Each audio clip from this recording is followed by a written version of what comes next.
एक बार फिर स्वागत है दोस्तों आप सभी का अपने YouTube चैनल 1-to-1 क्लासेस पे। आप है मेरे साथ यानी कि आपके अपने दोस्त नितेश बजाज के साथ। दोस्तों बात चल रही है हमारी क्लास 12th और 11th के ऊपर बेस्ड 200 मोस्ट इंपॉर्टेंट एमसीक्यूज पे दोस्तों, जो कि बहुत ज्यादा हेल्पफुल होंगे अगर आप तैयारी कर रहे हैं दोस्तों सीयूटी इकोनॉमिक्स की।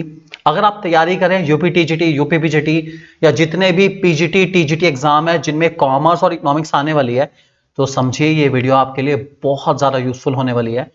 बात करेंगे आज की इस वीडियो में क्वेश्चन नंबर 161 से लेके 180 तक के सफर की, और आपको बताएंगे रीजंस उन सारे एमसीक्यूज का। दोस्तों शुरू करते हैं आज के इस सफर को। अगर आपने अब तक कोई वीडियो नहीं देखी तो इससे पहले भी 7 वीडियोस आ चुकी है दोस्तों, सब देख लो। तैयारी को बेहतर से बनाओ बेहतरीन। आप हैं अपने यूट्यूब चैनल 1-to-1 क्लासेस के साथ, जल्दी से इसको सब्सक्राइब कर लीजिए दोस्तों।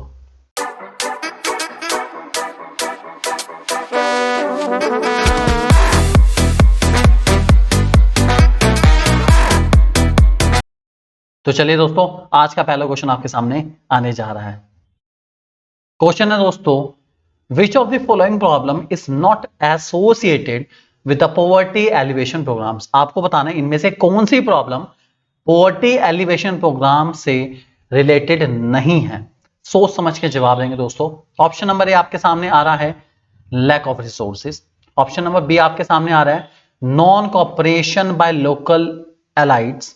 ऑप्शन नंबर सी आपके सामने आ रहा है इल मोटिवेटेड गवर्नमेंट ऑफिशियल्स, या फिर पुअर आर एक्टिवली पार्टिसिपेटिंग। दोस्तों इनमें से कौन सी प्रॉब्लम या कौन सा पॉइंट एसोसिएटेड लिंक नहीं रखता पॉवर्टी एलिवेशन प्रोग्राम के साथ। दोस्तों इसका सही जवाब है, बिल्कुल सही सोच रहे हैं आप, पुअर आर एक्टिवली पार्टिसिपेटिंग। ये पॉवर्टी एलिवेशन प्रोग्राम के साथ दूर दूर तक कोई संबंध नहीं रखता, इस बात को ध्यान रख के चलेंगे। नेक्स्ट क्वेश्चन हमारा, विच of the following is not true about physical capital. Physical capital से रिलेटेड इनमें से कौन सी बात नहीं है, सोच समझ के बताएंगे। Presence of owner is not required, भाई ये बात तो सच है बिल्कुल अपना।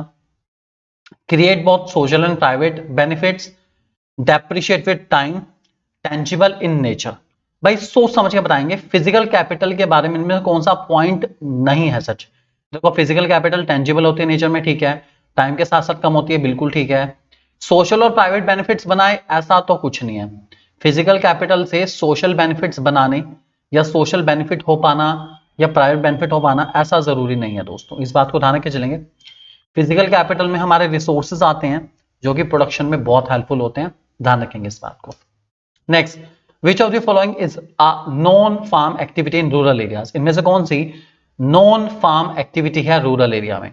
विविंग, स्पिनिंग, एग्रो बेस्ड या एग्रो प्रोसेसिंग यूनिट, या फिर ऑल ऑफ दीज। तो दोस्तों सारी की सारी नॉन फार्म एक्टिविटी ही है जिनका फार्मिंग से रिलेशन नहीं है। ये फार्मिंग के अलावा वाला काम है जो कि फार्मर्स करना पसंद करते हैं, ध्यान रखेंगे इस बात को। Next question, which of the following is और आर द पार्ट और parts of primary sector. Primary sector में से कौन से पार्ट है यहाँ, तो बहुत ही सिंपल है। एग्रीकल्चर पार्ट है, माइनिंग पार्ट है, क्वेरिंग पार्ट है। सब किसका पार्ट है, एग्रीकल्चर सेक्टर का।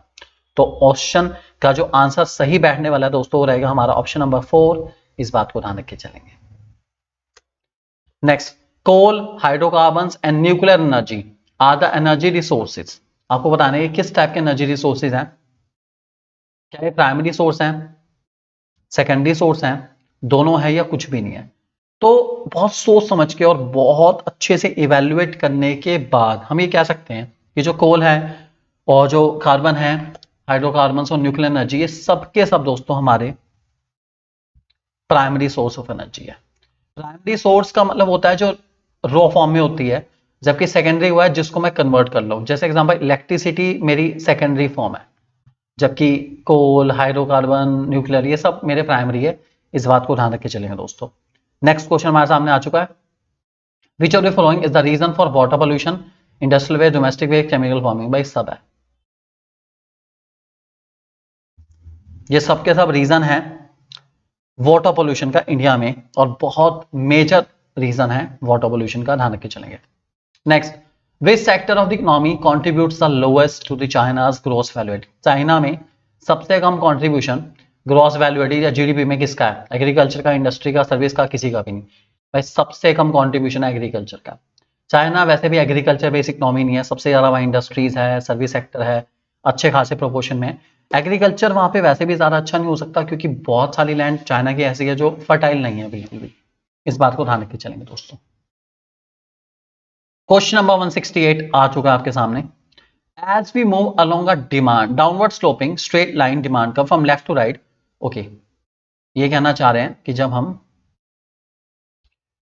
लेफ्ट टू राइट, यहां से लेफ्ट से राइट की तरफ नीचे आ रहे हैं, ठीक है, तो इलास्टिसिटी ऑफ डिमांड क्या होती है, बढ़ती है, गिरती है, क्या होती है बेसिकली। तो इसका जो सही जवाब है दोस्तों वो रहेगा हमारा गिरती है। देखिए ईडी जो है सबसे ऊपर इंफिनिटी, फिर ED more than 1 equal to 1 less than 1 और फाइनली ईडी 0। तो अब ध्यान से देखेंगे, इंफिनिटी से छोटा ऑब्वियसली बात है मोर देन 1 है, उसके बाद इक्वल टू 1 है, उसके बाद लेस देन 1 है, उसके बाद 0 है, तो गिर ही रही है। इस बात को ध्यान रख के चलेंगे। Next, which of the following is not the component of operating surplus. इनमें से कौन सा ऑपरेटिंग सरप्लस का पार्ट नहीं है। कंपनसेशन एम्प्लॉइज थोड़ी ना उसका पार्ट, यार सीयू तो अपने आप ही अलग है, ये ओएस का पार्ट नहीं है। बाकी रेंट, इंटरेस्ट, रॉयल्टी सब ऑपरेटिंग सरप्लस में आता है, टेंशन लेने की बिल्कुल जरूरत नहीं है। Next, dash is exercise through discussion letter speeches to the bank. इनमें से कौन सी प्रैक्टिस ऐसी है जो लेटर स्पीचेस के थ्रू प्रैक्टिस करी जाती है। Margin requirement, repo rate, moral suasion, none of these. दोस्तों इसका सही आंसर है मॉरल सुएशन।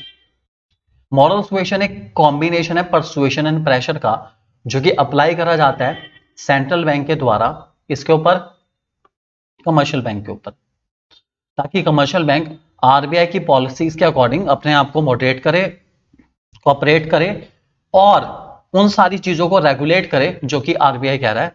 ध्यान रख के चलेंगे इस बात को। Next, which of the following is the component of M1 measure of money supply. इनमें से कौन सा मनी सप्लाई का कंपोनेंट है M1 का। Time deposit, bill of exchange, treasury bill, none of these. तो दोस्तों सोच समझ के बताने वाले हैं आप लोग इस क्वेश्चन का सही जवाब कि इनमें से कौन सा M1 का कंपोनेंट है। भाई M1 में आता है हमारा, देखो सच्चाई बताऊं तो M1 में आता है C plus DD plus OD, ठीक है, cash and coins, demand deposit, other deposit. इनमें से कुछ नहीं है ऐसा, तो सही आंसर नन ऑफ दीज रहेगा। कम ही क्वेश्चन में देखने को मिलता है नन ऑफ दीज, लेकिन मिलता जरूर है। Next, which of the following statement is correct. इनमें से कौन सा स्टेटमेंट करेक्ट है दोस्तों, सोच समझ के बताएंगे। टैक्स रिसीट कैपिटल रिसीट होती है, नहीं, टैक्स रिसीट हमारी होती है रेवेन्यू रिसीट्स, ठीक है, इसलिए ये तो ऑप्शन गलत है, ठीक है। Deposits made by people in the provident fund and NSC are capital receipts of the government. आपको बताना है जो स्टेटमेंट करेक्ट है, बहुत सोच समझ के ही जवाब देंगे कि जो पैसा लोगों ने प्रोविडेंट फंड में जमा करा है, एनएससी में जमा करा है, वो कैपिटल रिसीट है।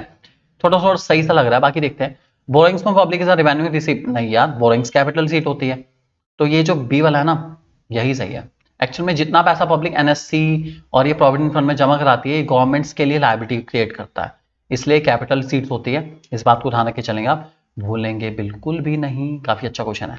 नेक्स्ट तुम्हारा, balance of trade refers to balance of export and import of dash. किस चीज का एक्सपोर्ट इंपोर्ट होता है, किसका किसका किसका, विजिबल आइटम, इनविजिबल आइटम, दोनों का। ये होता है दोस्तों सिर्फ visible item. Balance of trade का नाता सिर्फ विजिबल आइटम्स के साथ है, इस बात को हमेशा ध्यान रख के चलेंगे, भूलेंगे बिल्कुल भी नहीं।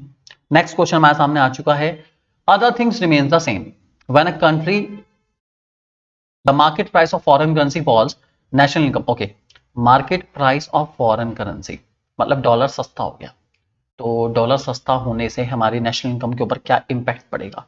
क्या हमारी नेशनल इनकम बढ़ जाएगी, कम हो जाएगी, राइज और टू फॉल, या फिर बढ़ भी सकती है, घट भी सकती है, या फिर कोई फर्क नहीं पड़ेगा, सोचना पड़ेगा। चलो देखते हैं। डॉलर सस्ता हो गया, अगर डॉलर सस्ता हो जाता है तो सबसे बड़ा नुकसान ये होगा कि फॉरेन वाले इंडिया में नहीं आएंगे, घूमने नहीं आएंगे, इंडिया से माल नहीं लेंगे ज्यादा से ज्यादा, बल्कि हम उल्टा इंपोर्ट ज्यादा करेंगे, क्योंकि डॉलर सस्ता हो गया है, हम इंपोर्ट करेंगे, और अगर इंपोर्ट करेंगे तो हमारा पैसा बाहर जा रहा है। इट मीन हमारी नेशनल इनकम में एक नेगेटिव इफेक्ट नजर आ रहा है मुझको, इसलिए आंसर रहेगा टू फॉल। तो चांसेस है नेगेटिव इफेक्ट के, ध्यान रख के चलेंगे दोस्तों। Next, which of the following was not the characteristic of roads under the British rule. इनमें से कौन सा कैरेक्टरिस्टिक नहीं था रोड्स का ब्रिटिश रूल के अंदर। Serve the purpose of mobilising army, drawing out raw material to the nearest railway station, all whether roads were developed। इनमें से कौन सा कैरेक्टरिस्टिक नहीं है रोड्स का? तो all weather roads were develop, ऐसा तो कहीं मेंशन नहीं करा गया कि सारे मौसम की सड़कें, हर मौसम में चलने वाली सड़कें ब्रिटिशर्स ने बनाई थी, ऐसा कहीं मेंशन नहीं करा गया। इसलिए इसका सही जवाब रहेगा ऑप्शन नंबर 3, ध्यान रखेंगे दोस्तों। Next, which of the following is और are the failure of planning period, इनमें से कौन सा प्लानिंग पीरियड का फेलियर है? प्लानिंग पीरियड हमारा वैसे तो 1950-51 से लेके चला गया 2017 तक चलता ही रहता है अपना। इनमें से कौन सा फीचर या फेलियर है प्लानिंग का? Failure, leading role to public sector, permit licence raj, policy of import substitution, या बोथ ए एंड बी? दोस्तों बहुत सोच समझ के जवाब देंगे। पहला, पब्लिक सेक्टर को लीडिंग रोल दिया, ये फेलियर था, और permit licence raj. Policy of import substitution कह नहीं सकते फेलियर रही हो, ठीक है अपनी तरफ से चला ही चला अपना, लेकिन आंसर हमारे ये तो है, पक्की बात है। इंपोर्ट सब्स्टिट्यूशन तो हमने करा था, सोचा तो अच्छा ही था, खैर हुआ नहीं बस। Next, growth is mainly driven from dash sector in the reform period. Reform period जो हमारे रिफॉर्म्स के पीरियड थे सारे के सारे अपना, उसमें किस सेक्टर के थ्रू हमारी ग्रोथ हुई थी? तो इस क्वेश्चन का जो सही आंसर है दोस्तों वो रहेगा हमारा, ऐसा कोई सेक्टर मेंशन तो नहीं करा गया, सेक्टर इन रिफॉर्म्स पीरियड। अब ये रिफॉर्म पीरियड हमारे अगर 91 के हैं तो टर्शरी सेक्टर रहेगा, अगर 91 से पहले 1950 से 1990 तक के हैं तो सेकेंडरी रहेगा। तो अब कौन से रिफॉर्म है कुछ मेंशन नहीं है, तो ऑल ऑफ दीज आंसर रह सकता है दोस्तों इस क्वेश्चन का, ध्यान रख के चलेंगे। Next, an expert group was formed in dash to measure poverty in India. किस साल में पॉवर्टी को मेजर करने के लिए ग्रुप बने थे? ग्रुप कौन सा वो साल था? 1962, 1989, 1979 या फिर 1992? तो दोस्तों कहा जाता है 1989 में बने थे, ध्यान रखेंगे इस बात को। नेक्स्ट, इनमें से कौन सा टेंजिबल है? Human capital, physical capital, human development, economic development? तो दोस्तों इनमें से जो टेंजिबल मीन्स वो चीजें जिसको मैं देख सकता हूं, जिसको मैं छू सकता हूं, जिसको मैं महसूस भी कर सकता हूं। तो टेंजिबल दोस्तों फिजिकल कैपिटल हो सकते हैं जिसमें रिसोर्सेज आते हैं प्रोडक्शन वाले, बाकी सब इंटेंजिबल है। Human capital intangible, human development intangible, economic development tangible, दिखता नहीं है महसूस करा जाता है। लास्ट क्वेश्चन आज के लिए, ऑपरेशन फ्लड इनमें से किस चीज के साथ रिलेटेड है? कॉटन के साथ, वाटर के साथ, मिल्क के साथ, वीट के साथ?